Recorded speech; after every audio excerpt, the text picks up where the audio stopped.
Saya Kainesila RJ Madani dengan NIM 23030550201. Saya Kaila Nayara Fasya dengan NIM 230305502062.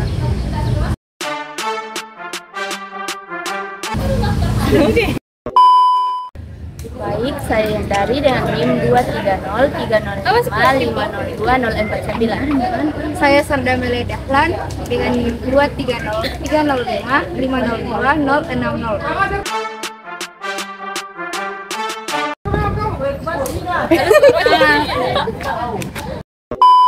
Saya Musdahlia Kasman dengan NIM 2303055502053.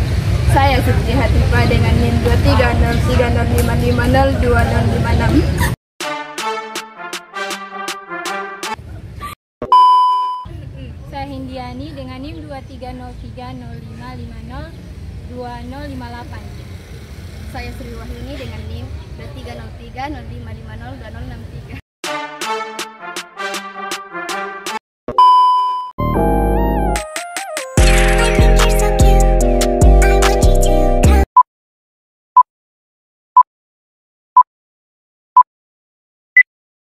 Yang pertama yaitu pengertian manganese. Manganese adalah suatu unsur kimia dengan simbol Mn dan nomor atom 25. Merupakan logam keras berwarna putih abu-abu yang ditemukan secara alami dalam kombinasi dengan unsur lain. Dilihat dari sifat fisik dan kimianya, umumnya sebanding dengan besi tetapi lebih keras dan rapuh. Hal ini ditemukan di beberapa tipe utama endapan geologi. Yang paling signifikan adalah mineral pirolusit dan romanesit. Keduanya merupakan bentuk mangan dioksida atau MnO2. Bentuk lain dari mangan adalah apa yang disebut bintil mangan, yang ditemukan di dasar laut. Mangan merupakan logam transisi dan tergolong logam reaktif sehingga mudah membentuk senyawa dengan unsur lain. Fungsi manganese. Yang pertama, metabolisme karbohidrat, asam amino, dan kolesterol. Mangan bertindak sebagai kofaktor untuk beberapa enzim yang terlibat dalam metabolisme karbohidrat, asam amino, dan kolesterol. Ini membantu dalam mengoptimalkan penggunaan nutrisi oleh tubuh. Yang kedua yaitu pembentukan tulang. Mangan diperlukan untuk perkembangan dan pemeliharaan tulang yang sehat. Ini membantu dalam pembentukan matris tulang dan mineralisasi tulang. Yang ketiga yaitu antioksidan, berperan sebagai kofaktor untuk enzim superoksida dismutase atau SOD, yang membantu melindungi tubuh dari kerusakan oksidatif. Yang keempat yaitu fungsi otak dan saraf. Mangan berperan dalam fungsi otak dan saraf yang sehat, serta mempengaruhi metabolisme neurotransmitter. Yang selanjutnya, pengaturan pencernaan, penyerapan di usus. Mangan diabsorpsi di usus halus, terutama di duodenum dan jejunum. Proses penyerapan ini melibatkan transporter khusus seperti transporter metal divalen. Yang kedua yaitu pengaruh nutrisi lain. Penyerapan makanan dapat dipengaruhi oleh kehadiran nutrisi lain seperti kalsium, fosfor, dan besi. Contohnya kelebihan besi dapat mengurangi penyerapan mangan. Yang ketiga yaitu ekskresi. Mangan diekskresikan terutama melalui empedu di dalam usus dan dikeluarkan dari tubuh melalui feses. Sebagian kecil mangan juga diekskresikan melalui urin dan keringat. Pengaturan metabolisme. Yang pertama, pembentukan tulang dan jaringan ikat, yaitu mangan terlibat dalam sintetis glikosaminoglikan yang penting untuk pembentukan tulang dan jaringan ikat. Enzim prolidase yang membutuhkan mangan berperan dalam metabolisme prolin, asam amino yang penting untuk sintetis kolagen. Yang kedua, metabolisme glukosa. Mangan membantu enzim yang mengatur metabolisme glukosa seperti enzim gluconeogenesis yang penting untuk menjaga kadar glukosa darah dalam kondisi puasa. Efek kelebihan manganis. Yang pertama, gangguan kognitif. yaitu kelebihan mangan dapat menyebabkan penurunan fungsi kognitif termasuk masalah memori, kesulitan berkonsentrasi, dan penurunan kemampuan belajar. Yang kedua, inhalasi, yaitu pekerja di industri yang terpapar debu atau asap mangan dalam jangka panjang dapat mengalami kerusakan pada sistem pernapasan termasuk bronkitis kronis dan pneumonia K. Yang ketiga, hipertensi, yaitu beberapa penelitian menunjukkan bahwa paparan mangan yang berlebihan dapat berkontribusi pada peningkatan tekanan darah dan gangguan pada sistem kardiovaskular. Efek kekurangan manganis. Yang pertama, gangguan tulang dan sendi, yaitu mangan penting untuk pembentukan tulang dan jaringan ikat. Kekurangannya dapat menyebabkan gangguan pertumbuhan tulang dan masalah sendi seperti artritis. Yang kedua, masalah kulit, yaitu kekurangan mangan dapat menyebabkan dermatitis atau masalah kulit lainnya karena mangan berperan dalam sintesis kolagen, protein penting untuk kesehatan kulit. Yang ketiga, masalah reproduksi, yaitu pada beberapa studi hewan, kekurangan mangan dikaitkan dengan gangguan reproduksi seperti infertilitas dan kelahiran anak yang lemah. Dan yang keempat, masalah metabolisme. Mangan berperan dalam metabolisme karbohidrat, lemak, dan asam amino. Kekurangan mangan dapat menyebabkan gangguan metabolisme yang dapat mempengaruhi energi dan fungsi tubuh secara keseluruhan. Koper. Tembaga atau koper dalam konteks kesehatan adalah mineral esensial yang diperlukan tubuh dalam jumlah kecil untuk menjalankan berbagai fungsi biologis penting. Fungsi di dalam tubuh yang pertama ada pembentukan sel darah merah. Tembaga diperlukan dalam proses pembentukan sel darah merah. Ini terkait dengan perannya dalam sintesis hemoglobin, protein yang membawa oksigen dari paru-paru ke seluruh tubuh. Yang kedua ada sistem kekebalan tubuh. Tembaga membantu dalam fungsi sistem kekebalan tubuh. Ini terlibat dalam produksi sel darah putih dan mendukung aktivitas enzim yang penting untuk melawan infeksi. Yang ketiga ada pembentukan jaringan. Tembaga merupakan komponen penting dalam pembentukan kolagen, protein struktural yang membentuk jaringan ikat, tulang dan kulit. Kolagen penting untuk kesehatan kulit, pembuluh darah, tendon, dan tulang. Pengaturan pencernaan dan metabolisme. Tembaga atau koper juga berperan dalam pengaturan pencernaan dan metabolisme tubuh. Meskipun perannya dalam sistem pencernaan tidak sebesar beberapa mineral lainnya seperti magnesium atau seng, tembaga tetap penting untuk beberapa proses penting dalam sistem pencernaan dan metabolisme. Berikut beberapa perannya yang relevan. Berikut ada peran-perannya seperti yang pertama, absorpsi zat besi. Tembaga berperan dalam penyerapan zat besi dalam tubuh. Ini mempengaruhi metabolisme zat besi dan dapat mempengaruhi jumlah zat besi yang tersedia untuk tubuh. Lalu yang kedua, aktivitas enzim. Tembaga merupakan komponen dari beberapa enzim yang terlibat dalam proses pencernaan, termasuk enzim-enzim yang terlibat dalam pemecahan karbohidrat, lemak, dan protein yang menjadi bentuk yang dapat diserap oleh tubuh. Lalu yang ketiga, ada kesehatan liver. Tembaga diperlukan untuk pembentukan enzim yang berperan dalam detoksifikasi dan metabolisme dalam hati. Ini membantu menjaga kesehatan hati dan fungsi detoksifikasi tubuh. Selanjutnya, pada yang keempat, keseimbangan asam basa. Tembaga berperan dalam menjaga keseimbangan asam basa dalam tubuh, yang penting untuk fungsi normal sel-sel tubuh dan berbagai proses metabolisme. Lalu, yang kelima, ada kesehatan lambung. Tembaga juga dapat berperan dalam produksi asam lambung yang diperlukan untuk pencernaan makanan. Selanjutnya, ada efek dari kekurangan koper. Yang pertama, ada anemia.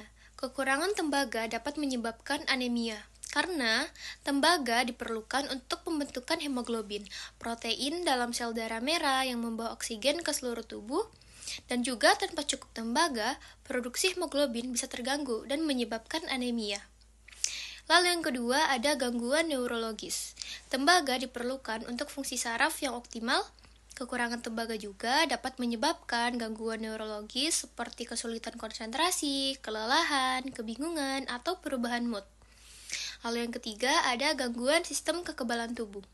Tembaga memiliki peran dalam fungsi sistem kekebalan tubuh. Kekurangan tembaga dapat mengurangi kemampuan tubuh untuk melawan infeksi dan juga penyakit. Lalu yang ketiga ada gangguan pertumbuhan dan perkembangan. Kekurangan tembaga pada anak-anak dapat memengaruhi pertumbuhan dan perkembangan mereka. Ini bisa memengaruhi perkembangan tulang, otak, dan juga sistem saraf. Selanjutnya, efek kelebihan koper. Yang pertama, toksisitas. Konsumsi berlebihan tembaga dapat menyebabkan toksisitas tembaga yang dapat mempengaruhi banyak sistem dalam tubuh. Gejala toksisitas tembaga termasuk mual, muntah, diare, nyeri perut, sakit kepala, kelelahan, dan gangguan saraf seperti tremor atau kejang. Yang kedua, gangguan hati. Konsentrasi tembaga tinggi dalam tubuh dapat menyebabkan kerusakan hati, terutama berlaku jika seseorang memiliki masalah hati yang sudah ada sebelumnya atau jika terjadi akumulasi tembaga yang berlebihan dalam tubuh dari waktu ke waktu. Selanjutnya, gangguan sistem saraf. Toksisitas tembaga juga dapat mempengaruhi sistem saraf yang menyebabkan gejala seperti kebingungan, gangguan bicara, tremor, atau kejang. Yang terakhir, gangguan pencernaan. Kelebihan tembaga dapat jangka panjang dapat merusak dinding usus dan mengganggu proses pencernaan dan menyebabkan gejala seperti diare, mual, atau muntah. Selanjutnya, pengertian molybdenum. Molybdenum adalah mineral penting yang dibutuhkan tubuh dalam jumlah kecil untuk mendukung berbagai fungsi biologis. Dalam konteks kesehatan, molybdenum berperan sebagai koftor untuk beberapa enzim penting seperti sulfat oksidase, eksim oksidase, dan aldehid oksidase. Selanjutnya, fungsi molybdenum dalam tubuh. Eksim oksidase. Enzim ini berperan dalam metabolisme purin dan membantu dalam pembentukan asam urat yang kemudian dikeluarkan oleh tubuh. Yang kedua, aldehid oksidase. Aldehid oksidase berperan dalam metabolisme berbagai aldehid dan antibiotik termasuk obat-obatan dan racun. Yang terakhir, sulfat oksidase. Enzim ini penting dalam detoksifikasi sulfit menjadi sulfat yang kemudian bisa dikeluarkan dari tubuh. Sulfit berasal dari pemecahan asam amino yang mengandung sulfur dari pengawet makanan. Jadi selanjutnya yaitu pengaturan pencernaan dan metabolisme molybdenum. Pengaturan pencernaan dan metabolisme molybdenum dalam tubuh melibatkan beberapa proses penting yaitu 1. Pencernaan dan penyerapan. Sumber molybdenum. Molybdenum diperoleh dari makanan terutama dari sumber nabati seperti kacang-kacangan, biji-bijian, dan sayuran. Sumber hewani seperti hati dan ginjal juga mengandung molybdenum. Penyerapan di usus halus. Molybdenum diserap di usus halus melalui mekanisme yang melibatkan transport aktif di fungsi pasif. Tingkat penyerapan bervariasi tergantung pada bentuk kimia molybdenum dalam makanan dan faktor-faktor diet. Yang kedua itu transportasi, peningkatan pada protein. Setelah diserap, molybdenum diangkut dalam darah terkait pada protein, terutama albumin, dan dikirim ke berbagai jaringan tubuh di mana dibutuhkan. 3. Penyimpanan dan distribusi. Distribusi dalam tubuh, molybdenum didistribusikan ke berbagai organ dan jaringan, termasuk hati, ginjal, dan otot. Konsentrasi tertinggi biasanya ditemukan di hati dan ginjal.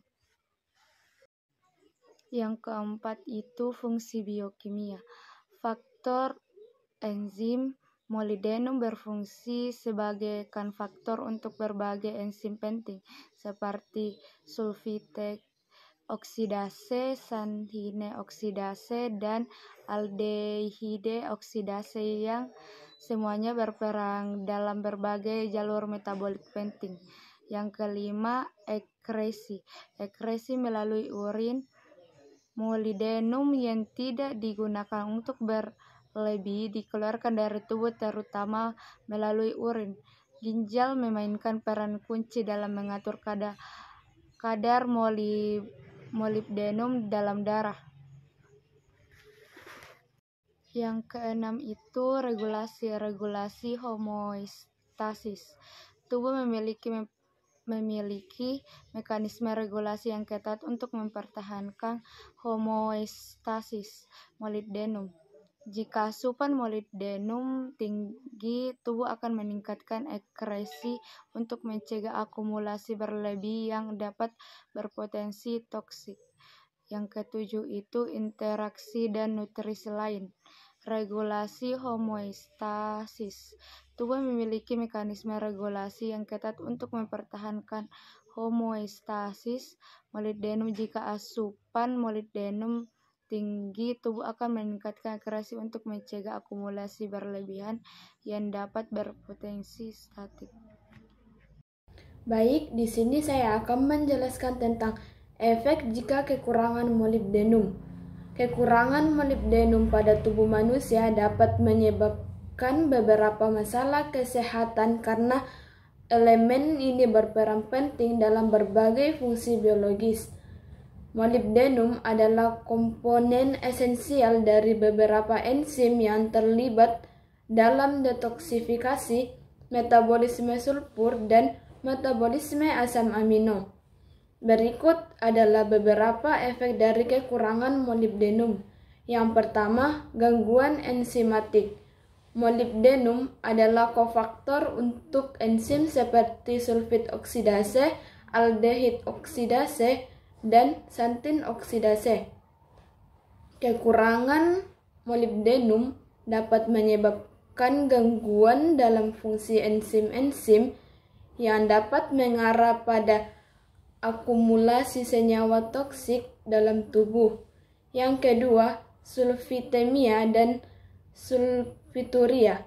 Kekurangan molybdenum dapat mengurangi aktivitas sulfit oksidase, menyebabkan akumulasi sulfit dalam darah dan urin. Ini bisa menyebabkan gejala seperti sakit kepala, kelelahan, dan dalam kasus parah kerusakan otak. Yang ketiga, metabolisme purin dan pirimidin. Enzim santin oksidase dan aldehid oksidase yang bergantung pada molybdenum penting dalam metabolisme purin dan pirimidin. Kekurangan molybdenum bisa menyebabkan masalah metabolisme yang berhubungan dengan penguraian DNA dan RNA. Yang keempat, resiko penyakit kardiovaskular. Beberapa studi menunjukkan bahwa kekurangan molybdenum bisa berhubungan dengan peningkatan resiko penyakit kardiovaskular, meskipun mekanismenya belum sepenuhnya dipahami. Efek jika kelebihan molybdenum. Kelebihan molybdenum dalam tubuh juga bisa menyebabkan berbagai masalah kesehatan. Meskipun kasus ini jarang terjadi, berikut adalah beberapa efek dari kelebihan molybdenum. Yang pertama adalah gangguan gastrointestinal. Konsumsi molybdenum dalam jumlah yang berlebihan dapat menyebabkan gejala seperti diare, sakit perut, dan gangguan pencernaan lainnya. Yang kedua, kadar asam urat tinggi, yaitu di mana molybdenum terlibat dalam metabolisme purin. Kelebihan molybdenum dapat meningkatkan aktivitas enzim santin oksidase yang mengubah santin menjadi asam urat. Peningkatan kadar asam urat dalam darah dapat menyebabkan hiperuremia yang akhirnya memicu kondisi seperti gout. Yang ketiga adalah penurunan tembaga.